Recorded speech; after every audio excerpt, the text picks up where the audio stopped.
మా మిత్రులు కాంగ్రెస్ పార్టీలో ఉన్న నాయకులందరికీ, మీడియా మిత్రులకు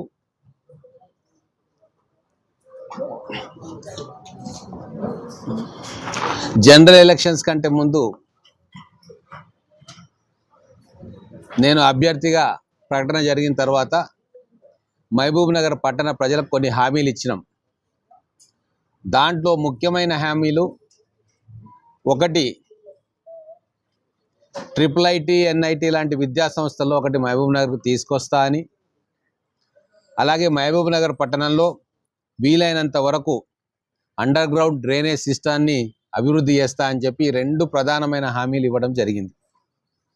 మిగతా చాలా హామీలు అవి నడుస్తూ ఉన్నాయి, అమలైనవి. మీ అందరికీ తెలుసు, IIIT బాసరను తీసుకురావడం జరిగింది. అంటే శాంక్షన్ చేయడము, అడ్మినిస్ట్రేషన్, ఫైనాన్షియల్ శాంక్షన్స్ అన్నీ అయిపోయి ఈ సంవత్సరము మొదటి సంవత్సరము 240 విద్యార్థులు చదువుకుంటున్నారు మహబూబ్ నగర్ పట్టణంలో. అలాగే అండర్ గ్రౌండ్ డ్రైనేజ్ సంబంధించి 603 కోట్ల రూపాయలతోటి మహబూబ్ నగర్ పట్టణానికి మున్సిపల్ కార్పొరేషన్కి అండర్ గ్రౌండ్ డ్రైనేజీ శాంక్షన్ చేసుకొని వచ్చినాం. ఇది గతంలో ఎప్పుడు కూడా ఇంత అమౌంట్ మహబూబ్ నగర్ పట్టణానికి రాలే. ఇది దాదాపుగా సంవత్సరంన్నర కృషి ఫలితంగా మా గౌరవ ముఖ్యమంత్రి రేవంత్ రెడ్డి గారి చొరవతో, ఆశీస్సులతోటి మహబూబ్ నగర్ పట్టణానికి అండర్ గ్రౌండ్ డ్రైనేజ్ శాంక్షన్ అయింది. అంతకంటే ముందు మీకు గుర్తే ఉంటుంది, వాటర్ సప్లై ప్రాబ్లమ్స్ వస్తూ ఉన్నాయి. గతంలో పెట్టిన మోటార్ల ఎఫిషియన్సీ తగ్గిపోతూ ఉంది, పైపులు లీక్ అవుతూ ఉన్నాయి, నాసిరకం వర్క్ జరిగింది. పట్టణ జనాభానేమో విపరీతంగా పెరుగుతూ ఉంది, 3 లక్షలు అయిపోయింది. 2047 నాటికి 5 లక్షల జనాభా అవుతుంది.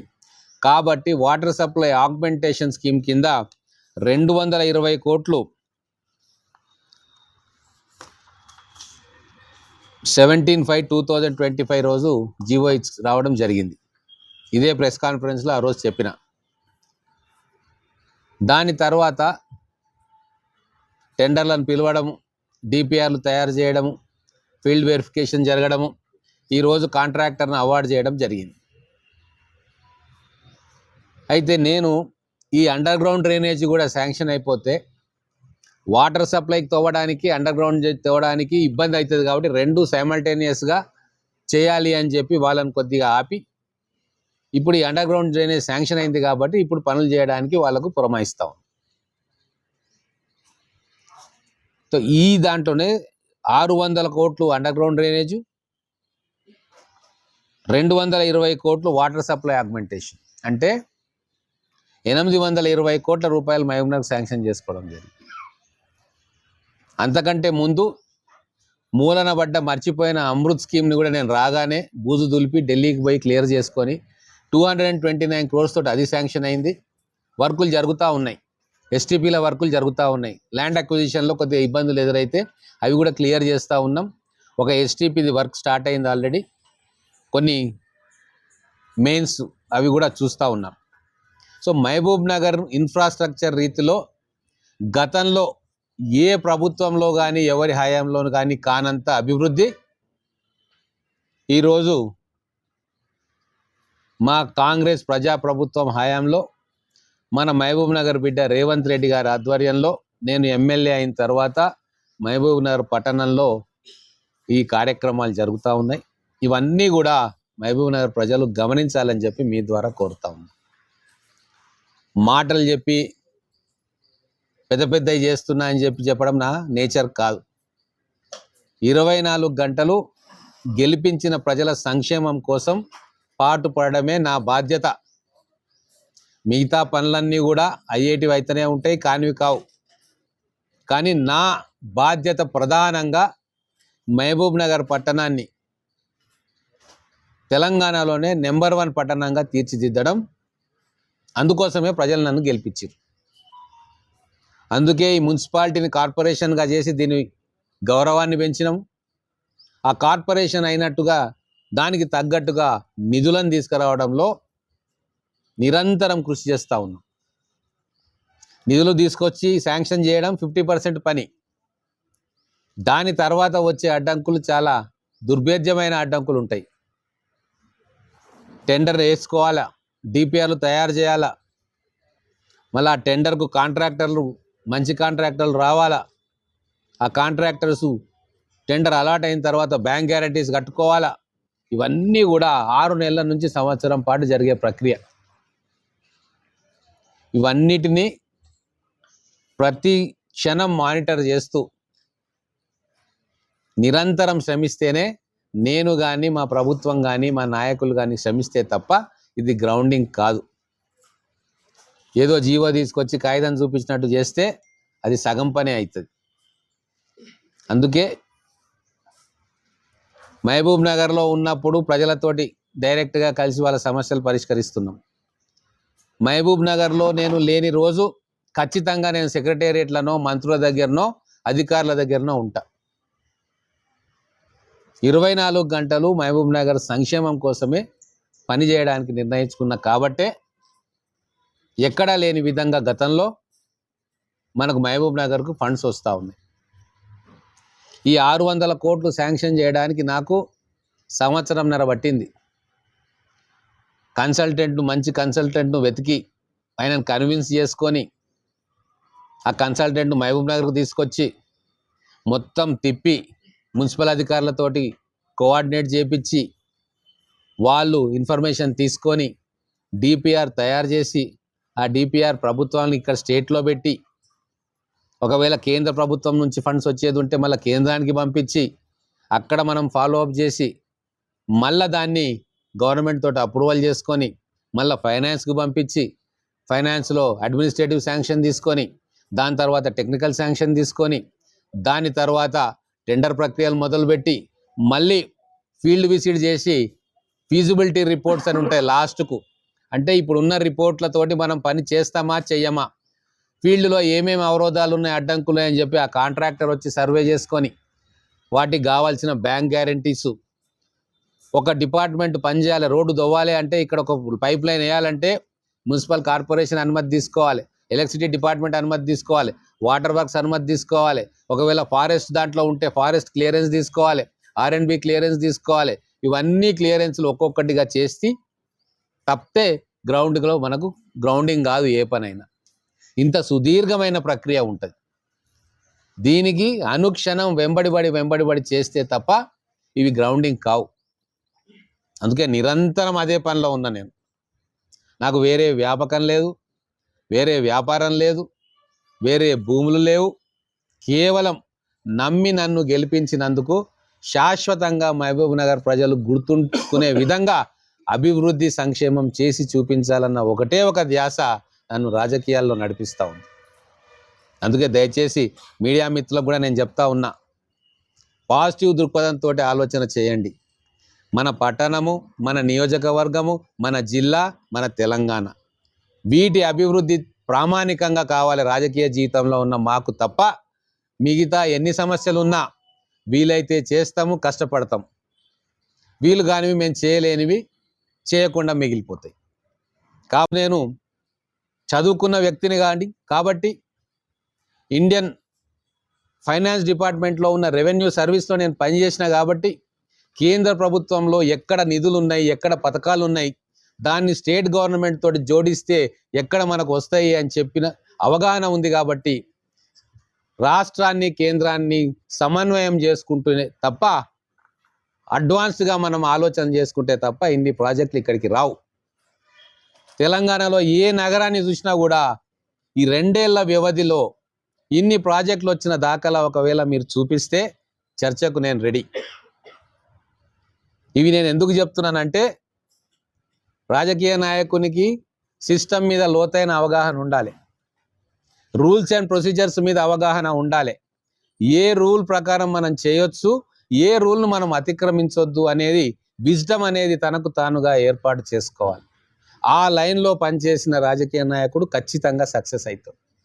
కేవలం ఈరోజు బెనిఫిట్ కోసం ఏదో ఒకటి చెప్పి దాన్ని ఏదో మసిబూసి మారేడుకాయ చేస్తే ఖచ్చితంగా అది షార్ట్ టర్మ్ గెయిన్ అవుతుంది తప్ప పర్మనెంట్ లాభం అనేది మనం తీసుకురాలేం. అందుకే ఈరోజు మనం చూస్తే కేవలం ఇన్ఫ్రాస్ట్రక్చర్ మీద అమృత్ది 220 కోట్లు, ఆగ్మెంటేషన్కు 220 crores, దీనికి 600 కోట్లు, అంటే 1000 కోట్ల రూపాయలు మహబూబ్ నగర్కి నేను వచ్చిన తర్వాత శాంక్షన్ జరిగినాయి, కొన్ని గ్రౌండ్ అవుతున్నాయి, కొన్ని కాబోతా ఉన్నాయి. మహబూబ్ నగర్ చరిత్రలో ఎప్పుడు కూడా ఇంత భారీ ఎత్తున ఇన్ఫ్రాస్ట్రక్చర్ కోసం నిధులు రాలే. చాలామంది చాలా రకాలుగా చెప్తారు, అసలు నేను మాట్లాడొద్దు అనుకుంటున్నా కానీ మాట్లాడాల్సి వస్తుంది. నేను గతంలో ఉన్నప్పుడు ఇది చేసినాము, ఇంకోటి ఇది చేసినాము, 50 కోట్లు తెచ్చినాం, 20 కోట్లు తెచ్చినాం. ఈరోజు 1000 కోట్ల రూపాయలు మహబూబ్ నగర్ ప్రజల ముందు ప్రాజెక్టులు తీసుకొచ్చి శాంక్షన్ చేస్తున్నాం. దీనికి మా కాంగ్రెస్ ప్రజాప్రభుత్వం, మా గౌరవ ముఖ్యమంత్రి రేవంత్ రెడ్డి గారి సహాయ సహకారాలు మేము నిరంతరంగా, నేను ఒక్కని కాదు, మా టీం అంతా నిరంతరంగా మేము పనిచేస్తూ ఉన్నాం. ఇప్పుడు నేను ఢిల్లీకి పోతే ఇక్కడ కాన్స్టిట్యున్సీ ఎవరు చూసుకోవాలి? నేను హైదరాబాద్ పోతే ఎవరు చూసుకోవాలి? ఇదే టీం కదా. కార్యకర్తలను సంజాయించుడు, ప్రజలను సంజాయించుడు, మీలాంటి మీడియా మిత్రులను కోపం వచ్చినా ప్రేమ వచ్చినా పిలుచుకోవడు, మాట్లాడు, సంజాయించుడు, ఒక కుటుంబ సభ్యుల్లాగా వీళ్ళు నెట్వర్క్ చేసి ఉన్నారు. కాబట్టి నేను ఫ్రీగా ఢిల్లీకి పోయి, హైదరాబాద్కు పోయి ఎక్కడ ఫండ్స్ ఉన్నాయి, ఏమున్నాయి, అక్కడ ఉన్న నాయకులు వాళ్ళు ఏ పార్టీ అని నేను చూస్తలేను. వాళ్ళు కేంద్ర ప్రభుత్వం ప్రతినిధులు, నేను రాష్ట్ర ప్రభుత్వానికి ప్రతినిధిని. రాష్ట్ర ప్రభుత్వం నుంచి చేసేది రాష్ట్ర ప్రభుత్వ పెద్దల దగ్గర అడుగుతా, కేంద్ర ప్రభుత్వం చేసేది అక్కడ కేంద్ర ప్రభుత్వాన్ని నడిపిస్తున్న రాజకీయ పార్టీ పెద్దల దగ్గరికి పోతా. ఎటువంటి భేషజాలు కూడా నాకు లేవు. మా ప్రథమ బాధ్యత ప్రజలకు ఇచ్చిన మాట నిలబెట్టుకోవడము, మహబూబ్ నగర్ని అభివృద్ధి చేసుకోవడము, తెలంగాణ రాష్ట్రాన్ని అభివృద్ధి చేసుకోవడం. ఈ గైడ్లైన్స్లోనే మేము పనిచేస్తాం. నాకు అద్భుతమైన టీం నాకు దొరికింది. అన్ని రకాలుగా నాకు చేదోడు వాదోడుగా ఉంటున్నారు. కాబట్టే ఈరోజు నేను గర్వంగా మేము ఇది సాధించిన మా పార్టీ తరఫున, మా ప్రభుత్వం తరఫున, మా ముఖ్యమంత్రి గారి అండతోటి అని చెప్పి గర్వంగా చెప్పదలుచుకుంటున్నాం. మామూలుగా అయితే ఈరోజు ఇంకా ఉన్నాయి శాంక్షన్స్ వచ్చేటివి. ఎడ్యుకేషన్ పరంగా కూడా గతంలో 1 రూపాయి రాలే. నేను రాగానే 3 కోట్లు వొకేషనల్ కాలేజ్కి, 2 కోట్లు జూనియర్ కాలేజ్కి ఇమ్మీడియట్ రిపేర్ కోసం చేసిన. మన గర్ల్స్ జూనియర్ కాలేజ్ పరిస్థితి చూస్తే మనసు చివుక్కుమంటది, టాయిలెట్లు లేక. పిల్లలకు టాయిలెట్లు కూడా కట్టేయలేని దురవస్థలో గత ప్రభుత్వాలు ఉండే. టాయిలెట్లకు ఇప్పుడు టెండర్ అయింది, కడుతున్నాం. 5 కోట్ల రూపాయలు గర్ల్స్ జూనియర్ కాలేజ్కు శాంక్షన్ అయింది, ఎస్టిమేట్ జరుగుతూ ఉన్నాయి. ఎంబీఎస్ జూనియర్ కాలేజ్కు 5 కోట్లు శాంక్షన్ చేయించినాం, దానికి ఎస్టిమేట్ జరుగుతూ ఉన్నాయి, టెండర్ త్వరలోనే పోతాం. అలాగే ఎంబీఎస్ డిగ్రీ కాలేజీకి కూడా త్వరలోనే మనకు శాంక్షన్స్ రాబోతూ ఉన్నాయి, 20 కోట్లు. ఆ కాగితం వచ్చినప్పుడు మళ్ళీ ప్రెస్ మీట్ పెడతా. ఏ రంగంలో కూడా గతంలో చేసిన అభివృద్ధి కంటే 10 రెట్లు ఎక్కువ అభివృద్ధి ఇప్పుడు జరుగుతూ ఉంది. మా రిక్వెస్ట్ మీకు ఏంది అంటే, ఈ విషయాన్ని పాజిటివ్ కోణంలో ప్రజలకు చూపించే ప్రయత్నం మీరు చేస్తే ఇంకా ఉత్సాహంతో మహబూబ్ నగర్కి ఇంకా నిధులు తెచ్చే కార్యక్రమం నేను చేస్తాను. చిన్న చిన్న సమస్యల మీద నా మైండ్ డైవర్ట్ అయ్యేలాగా మనం ప్రయత్నం చేస్తే నా శక్తి సామర్థ్యాలు మొత్తం కూడా వాటి మీద కేంద్రీకృతం అవుతాయి. నన్ను కొద్దిగా ఫ్రీగా వదిలిపెడితే ఇంకా అద్భుతమైన ఫలితాలు తీసుకొచ్చే అవకాశం ఉంటుంది. దాంట్లో నా మీడియా మిత్రులు, మా కుటుంబ సభ్యులు మీరందరూ సహాయ సహకారాలు అందించాలని చెప్పి మిమ్మల్ని విజ్ఞప్తి చేస్తాం.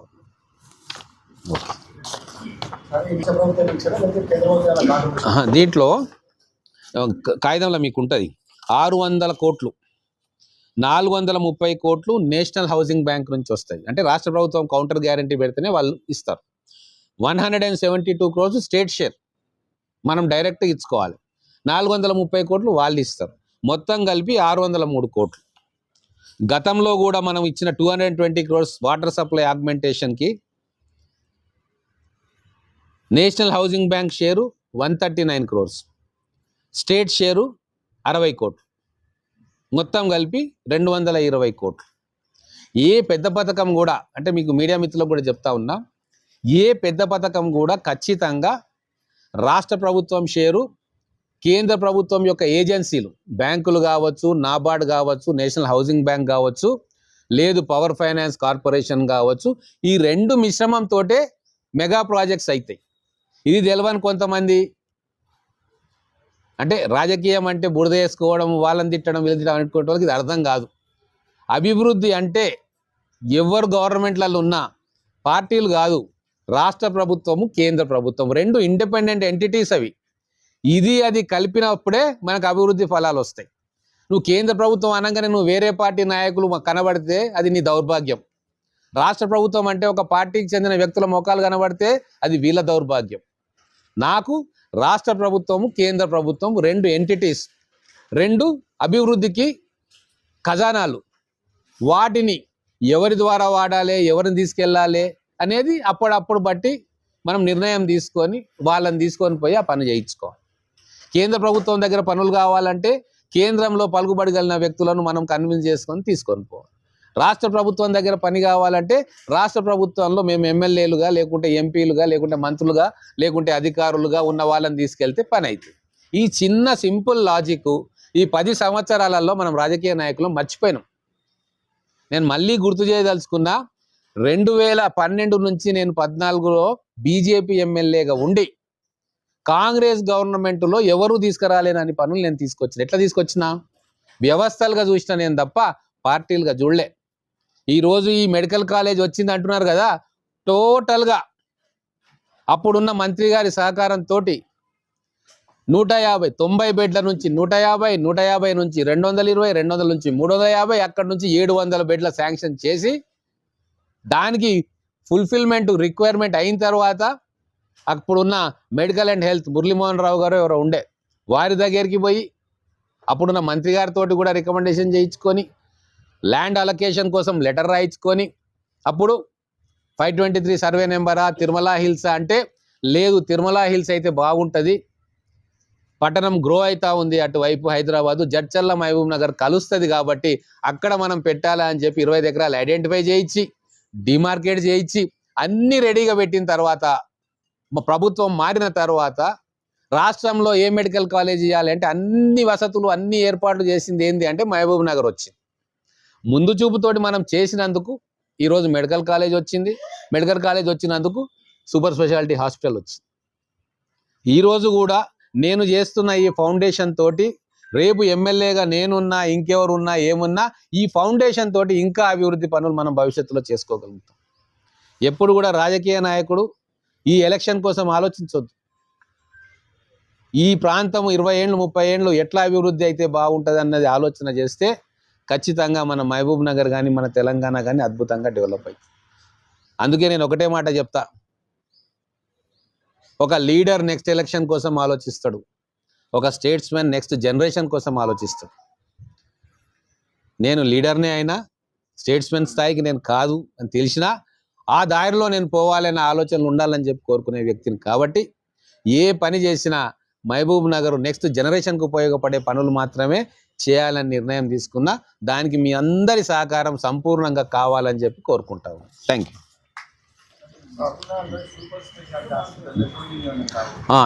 అది కూడా ఒకటి, నిన్ననే మన కోర్టు నుంచి ఆర్డర్ వచ్చింది. అక్కడ ఈవీఎంలు పెట్టిండ్రు కదా, దానికోసం పోరాటం చేయాల్సి వచ్చింది. అడ్వకేట్ జనరల్ తోటి వాళ్ళతోటి ఒక అడ్వకేట్ను పెట్టించి ఆ క్లియరెన్స్ కూడా వచ్చింది. ఆ ఈవీఎంలు మనం షిఫ్ట్ చేసుకోవచ్చు అని చెప్పి వచ్చింది. ఆ ఈవీఎం కలెక్టర్ గారితో కూడా మాట్లాడినాం. ఆ ఈవీఎంలు ఎలక్షన్ కమిషన్ పర్మిషన్ తీసుకొని షిఫ్ట్ చేస్తే ఆ బిల్డింగ్ బ్లాక్స్ అన్నిటిని కూడా తీసేస్తాం. దాని తర్వాత ఇంకోటి కన్జ్యూమర్ కోర్ట్ ఒకటి అక్కడ ఉంది, దాన్ని కూడా ఆల్టర్నేటివ్ ఏదైనా ప్లేస్ చూపించాలి. సో ఈ ఫస్ట్ బ్లాక్ ఇది తొలగిపోతుంది, ఈవీఎం తీసేసి అక్కడ బ్లాక్ స్టార్ట్ చేస్తాం. ఆ కన్జ్యూమర్ కోర్టు కూడా ఎక్కడో దగ్గర అకామిడేట్ చేసి దాన్ని కూడా చేస్తాం. అయితే ఇప్పుడు ఈవీఎం తొలగిపోయింది కాబట్టి ఒక 2-3 నెలల్లోనే నాకు తెలిసి ఉగాది లోపల మన మంత్రి గారి చేత, ముఖ్యమంత్రి గారి చేత మన సూపర్ స్పెషాలిటీ హాస్పిటల్ను ఓపెన్ చేయిస్తాం.